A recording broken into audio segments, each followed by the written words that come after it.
अल्हम्दुलिल्लाहि रब्बिल आलमीन अर्रहमान अर्रहीम। अस्सलामु अलैकुम रहमतुल्लाहि व बरकातुहू। तसव्वुफ के जोरी पहलू के सिलसिले में आज की बात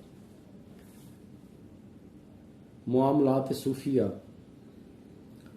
और बाहैसियत इंसान, क्या हम अपने किसी भी मुआमले में उसकी ज़रूरत के मुताबिक या ख्वाहिश के मुताबिक हम ग़ुलाम तो नहीं? तो क्या ये जो तरीक़ा है, क्या ये सिर्फ सूफिया के लिए ही है, चेक एंड बैलेंस के, आम आदमी के लिए भी है? तो ये हम सब के लिए है। हमें ये देखना चाहिए कि हम अपने मुआमलात में किसी भी ख्वाहिश या ज़रूरत के हम ग़ुलाम तो नहीं।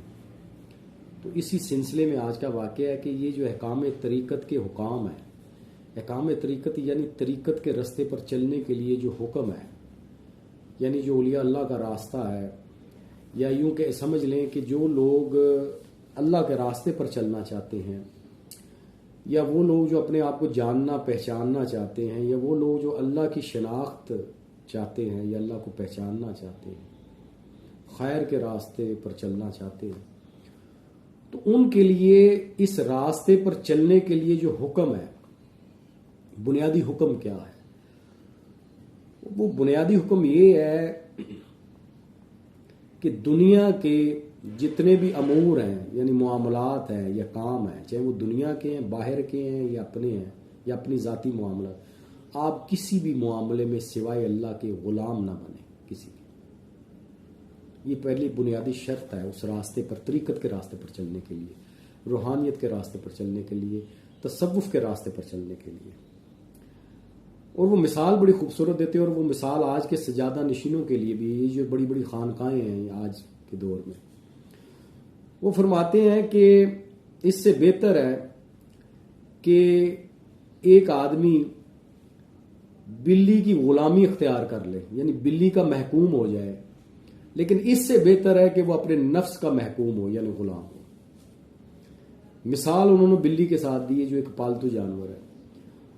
वो फरमाते हैं कि अपने नफ्स का ग़ुलाम होने से बेहतर है कि आप अपने ही हाथों से पाली हुई बिल्ली या किसी जानवर के ग़ुलाम हो जाए, लेकिन नफ्स की ग़ुलामी इख्तियार हरगिज़ ना करें, क्योंकि नफ्स ही आपको आपके मुआमलात की जो ख्वाहिशात है और ज़रूरियात हैं उनका ग़ुलाम बनाता है। लिहाजा वो बुज़ुर्ग फरमाते हैं कि मेरा तरीक़ाकार ये था कि वो जुम्मे के दिन अपनी खानकाह से मस्जिद के लिए निकलते नमाज पढ़ने के लिए, और रास्ते में कोई भी शख्स मिलता तो उससे पूछते कि मस्जिद का रास्ता कहाँ है। ये उन्होंने मिसाल दी, मिसाल बड़ी खूबसूरत है। तो वो शख्स बता देता, तो ये सिलसिला चलता रहा। तो एक दिन एक शख्स मिला, तो हज़रत ने उससे पूछा कि खानकाह से निकले कि मस्जिद का रास्ता का। उस शख्स ने कहा, हज़रत कमाल है, आप बाकायदा नमाज पढ़ने वाले हैं, हर रोज़ आप नमाज उसी मस्जिद में पढ़ते हैं जहाँ जुम्मा भी पढ़ते हैं, और रोज़ हर शख्स से पूछते हैं कि ये मस्जिद का रास्ता कहाँ, ये क्या मामला है? आपको आज तक जो है वो मस्जिद के रास्ते के नहीं पता चला, मस्जिद के नहीं पता चला, जबकि आप बरसों से मस्जिद में जाते हैं। तो आपको अभी तक रास्ते का पता नहीं चला। तो उन्होंने जवाब दिया कि मुझे मालूम है कि मैं जिस रास्ते पर चल रहा हूं, अब ये उनका जवाब है, जवाब बड़ा खूबसूरत है। वो फरमाते कि मुझे मालूम है कि मैं जिस रास्ते पर चल रहा हूं, इस पर महकूम हो के चलना हाकिम होने से बेहतर है। क्या खूबसूरत जवाब है। आप फरमाते हैं कि भाई तुम्हारी बात तो ठीक है, मुझे मस्जिद का रास्ता आता है, मुझे मस्जिद का पता है, लेकिन मैं जिस रास्ते पे चल रहा हूँ, यही इस वाक़े का जोहरी पहलू, जिस रास्ते से मुराद यानी तसव्वुफ का रास्ता, यानी तरीक़त का रास्ता, यानी अल्लाह वाले लोगों का रास्ता, यानी अल्लाह को जानने वाला रास्ता। तो इस रास्ते पर, जिस रास्ते पर मैंने ये जो रास्ता मुंतखब किया अपने लिए, तो इस पर महकूम हो के चलना, यानी ग़ुलाम बन के चलना, हाकिम होने से यानी हुक्मरान होने से बेहतर है। अपनी ज़ात को दूसरों के तफैल समझना ही असल जो है वो गुलामी से निजात है। तो ये मैसेज है आज के जो गद्दी नशीन है, मजावर है, उनके लिए भी, और उनके लिए भी जो तसव्वुफ का रास्ता अख्तियार करना चाहते हैं, जो तालिब इल्म बनना चाहते हैं रूहानी रास्ते का, रूहानी मकतब फ़िक्र का। आप फरमाते हैं कि गुलाम बनने से हाकिम होना जो है बेहतर है, चे जाके मैं ये खुद डिसाइड करूं कि ये रास्ता जो है ये मेरा रास्ता है और ये ठीक है। इससे बेहतर है कि मैं उस जिस रास्ते को मैं जानता भी हूं उसको जानते हुए भी किसी दूसरे की रहनुमाई में लूं। कितना खूबसूरत जवाब है। यानी अपने मामलात को दूसरों की नजर से देखना, अपनी शख्सियत को, अपने आप को दूसरों की आंख से देखना, क्योंकि अपने आप को देखने से तो ऐब कम दिखाई देते हैं, लेकिन दूसरों की अगर नज़र से देखा जाए तो ऐब तलाश करने में आसानी होती है। तो ये थे हमारे सूफिया, और ये थे उनके मामलात और उनके मामलात पर नज़र।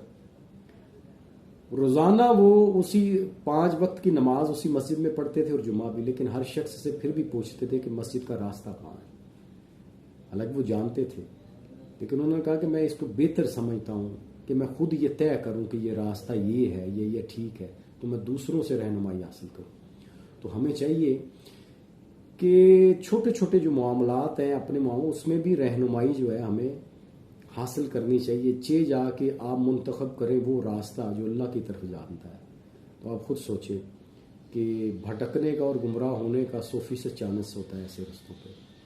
तो कोशिश करें कि ऐसा रहनुमा मुंतखब करें कि जो आपको छोटे छोटे मामलात की जो आपकी ख्वाहिशें और ज़रूरतें हैं उनका ग़ुलाम ना बनने दे। चे जाके आप किसी बड़ी ख्वाहिश के असीर हो जाए। तो ये आज के सजादा नशीन जो गद्दी नशीन उनके लिए भी पैगाम है। तो ये आज की बात है और यही इस वाक़े का जोहरी पहलू है कि ग़ुलाम होने से बेहतर है हाकिम बनना, और हाकिम होने से बेहतर है कि आप अपने ही पालतू जानवर के ग़ुलाम हो जाएं, इससे पहले कि आपको नफ्स की ग़ुलामी इख्तियार करनी पड़े। यानी अपने मामलात, अगर आप चाहते हैं कि अपने मामलात के आप असीर ना हो, ग़ुलाम ना हो, तो रहनुमाई लिया कीजिए अपने हर मामले में दूसरों से। अपने आप को कम तर तसव्वुर किया करें, हकीर समझें, तो फिर आप दूसरों से मशवरा करेंगे ना तो रहनुमाई लेंगे। लेकिन जब आप अपने आप को अक्ल कुल समझेंगे तो आप कभी किसी से रहनुमाई नहीं लेंगे।